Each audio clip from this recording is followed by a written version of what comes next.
Paulo na Bíblia. Atos capítulo 8 versículo 1 a 5. E Saulo havia aprovado a morte de Estevão. Naquele dia, rompeu uma grande perseguição contra a comunidade de Jerusalém. Todos se dispersaram pelas regiões da Judéia e de Samaria, com exceção dos apóstolos. Entretanto, alguns homens piedosos trataram de enterrar Estevão, e fizeram grande pranto a seu respeito. Saulo, porém, devastava a igreja. Entrando pelas casas, arrancava delas homens e mulheres, e os entregava à prisão. Os que se haviam dispersado, iam por toda a parte, anunciando a palavra. Assim Filipe desceu à cidade de Samaria, pregando-lhes Cristo. Atos capítulo 9 versículo 1 a 6. Enquanto isso, Saulo só respirava ameaças e morte contra os discípulos do Senhor. Apresentou-se ao príncipe dos sacerdotes e pediu-lhe cartas para as sinagogas de Damasco, com o fim de levar presos a Jerusalém todos os homens e mulheres que achasse seguindo essa doutrina. Durante a viagem, estando já perto de Damasco, subitamente o cercou uma luz resplandecente vinda do céu. Caindo por terra, ouviu uma voz que lhe dizia: Saulo, Saulo, por que me persegues? Saulo disse: Quem és, Senhor? Respondeu ele: Eu sou Jesus, a quem tu persegues. Duro te é recalcitrar contra o aguilhão. Então, trêmulo e atônito, disse ele: Senhor, que queres que eu faça? Respondeu-lhe o Senhor: Levanta-te, entra na cidade. Aí te será dito o que deves fazer. Atos capítulo 9 versículo 17 a 22. Ananias foi. Entrou na casa, e impondo-lhe as mãos, disse: Saulo, meu irmão, o Senhor, esse Jesus que te apareceu no caminho, enviou-me para que recobres a vista, e fiques cheio do Espírito Santo. No mesmo instante, caíram dos olhos de Saulo umas como que escamas, e recuperou a vista. Levantou-se e foi batizado. Depois tomou alimento e sentiu-se fortalecido. Demorou-se por alguns dias com os discípulos que se achavam em Damasco. Imediatamente começou a proclamar pelas sinagogas que Jesus é o Filho de Deus. Todos os seus ouvintes pasmavam e diziam: Este não é aquele que perseguia em Jerusalém os que invocam o nome de Jesus? Não veio cá, só para levá-los presos aos sumos sacerdotes? Saulo, porém, sentia crescer o seu poder, e confundia os judeus de Damasco, demonstrando que Jesus é o Cristo. Atos capítulo 13 versículo 1 a 12. Havia então na igreja de Antioquia, profetas e doutores, entre eles Barnabé, Simão, apelidado o Negro, Lúcio de Cirene, Manaém, companheiro de infância do tetrarca Herodes, e Saulo. Enquanto celebravam o culto do Senhor, depois de terem jejuado, disse-lhes o Espírito Santo: Separai-me Barnabé e Saulo para a obra a que os tenho destinado. Então, jejuando e orando, impuseram-lhes as mãos e os despediram.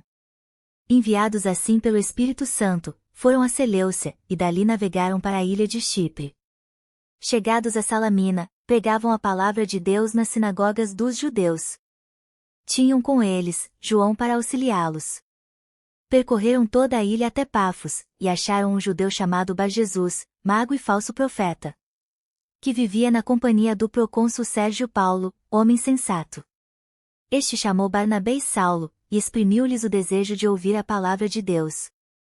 Mas Elimas, o mago, se lhes opunha, procurando desviar da fé o procônsul. Então Saulo, chamado também Paulo, cheio do Espírito Santo, cravou nele os olhos e disse-lhe: Filho do demônio, cheio de todo engano e de toda astúcia, inimigo de toda justiça, não cessas de perverter os caminhos retos do Senhor. Eis que agora está sobre ti a mão do Senhor e ficarás cego. Não verás o sol até nova ordem. Caíram logo sobre ele a escuridão e as trevas, e andando à roda, buscava quem lhe desse a mão. À vista desse prodígio, o procônsul abraçou a fé, admirando vivamente a doutrina do Senhor.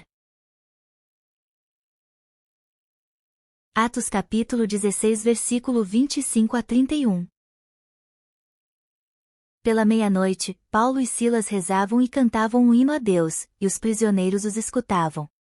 Subitamente, sentiu-se um terremoto tão grande que se abalaram até os fundamentos do cárcere. Abriram-se logo todas as portas e soltaram-se as algemas de todos. Acordou o carcereiro e, vendo abertas as portas do cárcere, supôs que os presos haviam fugido. Tirou da espada e queria matar-se. Mas Paulo bradou em alta voz: Não te faças nenhum mal, pois estamos todos aqui. Então, o carcereiro pediu luz, entrou e lançou-se trêmulo aos pés de Paulo e Silas. Depois os conduziu para fora e perguntou-lhes: Senhores, que devo fazer para me salvar? Disseram-lhe: Crê no Senhor Jesus e serás salvo, tu e tua família. Atos capítulo 25 versículos 7 a 12. Assim que este compareceu, rodearam-no os judeus que tinham descido de Jerusalém, e acusaram-no de muitos e graves delitos que não podiam provar. Paulo alegava em sua defesa: Em nada tenho pecado contra a lei dos judeus, nem contra o templo, nem contra César. Mas Festo, querendo agradar aos judeus, disse a Paulo: Queres subir a Jerusalém e ser julgado ali diante de mim? Paulo, porém, disse: Estou perante o tribunal de César. É lá que devo ser julgado. Não fiz mal algum aos judeus, como bem sabes. Se lhes tenho feito algum mal ou coisa digna de morte, não recuso morrer. Mas, se nada há daquilo de que estes me acusam, ninguém tem o direito de entregar-me a eles. Apelo para César. Então, Festo conferenciou com os seus assessores e respondeu: Para César apelaste, a César irás. Atos capítulo 28 versículo 25 a 31. Não estando concordes entre si, retiraram-se, enquanto Paulo lhes fazia esta reflexão. Bem falou o Espírito Santo pelo profeta Isaías a vossos pais, dizendo: Vai a este povo e dize-lhes: Com vossos ouvidos ouvireis, sem compreender. Com vossos olhos olhareis, sem enxergar. Coração obstinado deste povo, ouvido duro, olhos fechados, para não verem com a vista, nem ouvirem com o ouvido, nem entenderem com o coração, e se converterem, e eu os curar. Ficai, pois, sabendo que aos gentios é enviada agora esta salvação de Deus, e eles a ouvirão. Havendo dito isso, saíram dali os judeus, discutindo animosamente entre si. Paulo permaneceu por 2 anos inteiros no aposento alugado, e recebia a todos os que vinham procurá-lo. Pregava o reino de Deus e ensinava as coisas a respeito do Senhor Jesus Cristo, com toda a liberdade e sem proibição.